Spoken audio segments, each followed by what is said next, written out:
Mag-church lang tayo.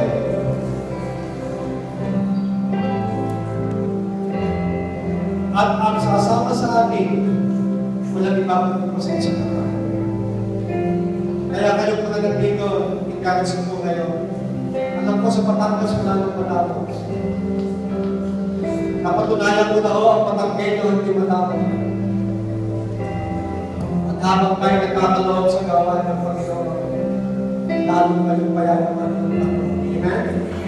Amen! Pastor,